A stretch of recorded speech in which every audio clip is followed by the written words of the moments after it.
In this TeleH.O.P.E series, we are so super excited today to have Sergeant Jerome Ellis with the Fort Bend County Sheriff's Crisis Intervention Team, sometimes training, known as CIT.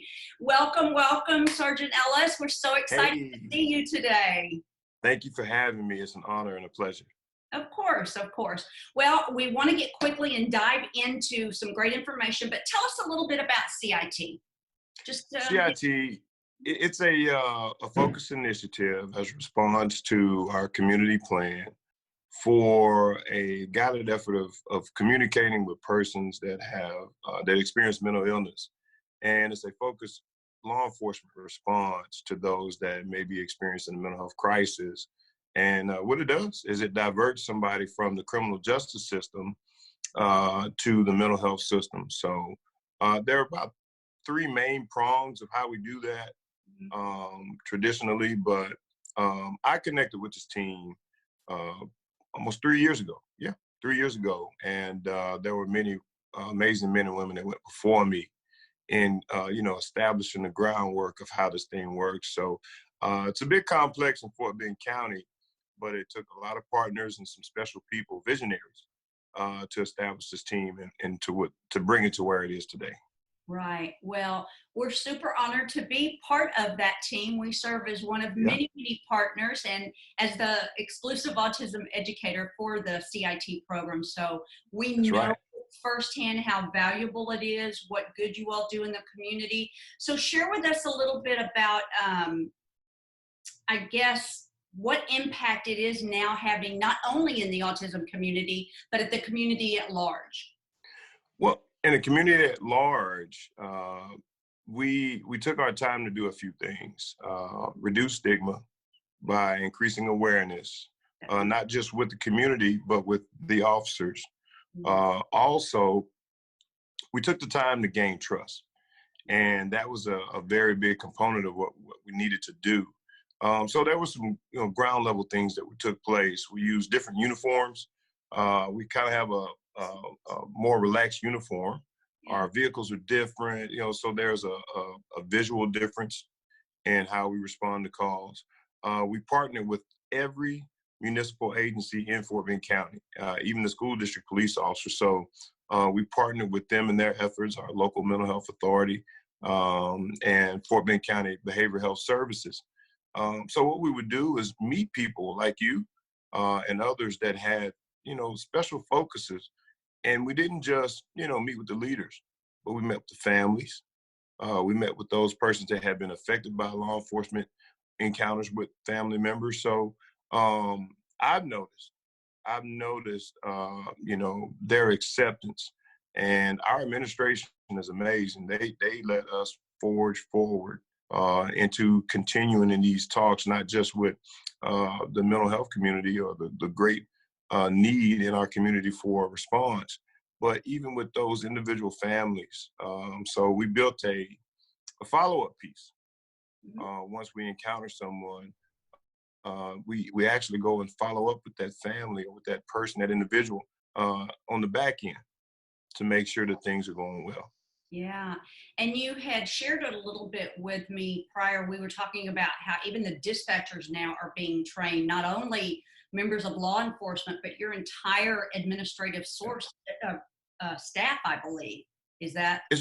It's really cool. It's really cool. So, of course, this thing is evolving. So in the beginning, we had special. We called it the bat phone. We had special lines, phone numbers to give to the public. It would ring to my cell phone or my partner's cell phone or my supervisor's cell phone, so that we could, maybe add a specific knowledge to something that was going on in real time. And that worked for a very long time. But then the dispatchers were trained in a specific way. The way that we gather data has changed. The way that we dispatch calls has changed. So now this is being captured on the front end of even a 911 call. Wow. So that's amazing to me. And the phone calls have changed to me. So let's say when I was a patrol sergeant 4 years ago, getting phone calls from officers, deputies, they would ask specific things, but that was just kind of a low knowledge. Now, I mean, I'm getting questions from these same officers, these same deputies about, what is a baseline? What's pressured speech? Hey, Sarge, I think this is cognitive or something. Someone's on the spectrum. Should I head down to the local pond for somebody that's absconded? Isn't there this connection with water, Sarge? So I'm getting some very wonderful, specific questions now that I hadn't gotten back in the day. And it's real simple, Darla. I live by this simple principle. When you know better, you do better. Yeah. And I think that's the new culture in law enforcement. We have been trained, exposed, and brought in as true partners in our community. And now that we know better, we're doing better. Absolutely. Well, I do know firsthand what an amazing job, first of all, you as a leader, but the teams and members of law enforcement that you've trained, the impact that it does make in our community that we serve, Yeah. but also Fort Bend County. Yeah. And can you share with me maybe a little bit about maybe how the officers, have you seen them evolved, or a new culture of some sort, something?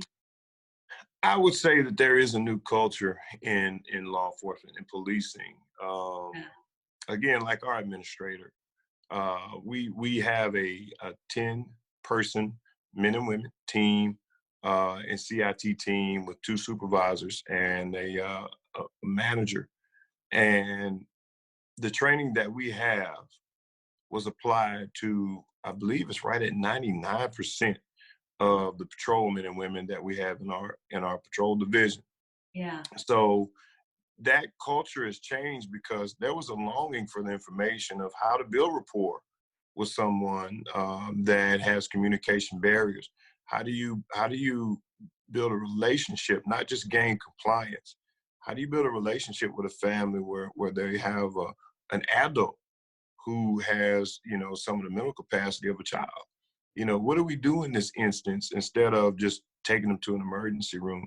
Is there something else we can do? And that culture has changed. And I can tell by the phone calls, like I said, that I'm getting and the responses that we're getting for a desire for the training. So it's a hopeful day. It's a hopeful day in Fort Bend County. And we're grateful to be a portion of the solution. I guess, one portion of the bridge between law enforcement and our mental health and our community at whole, the whole community of Fort Bend County.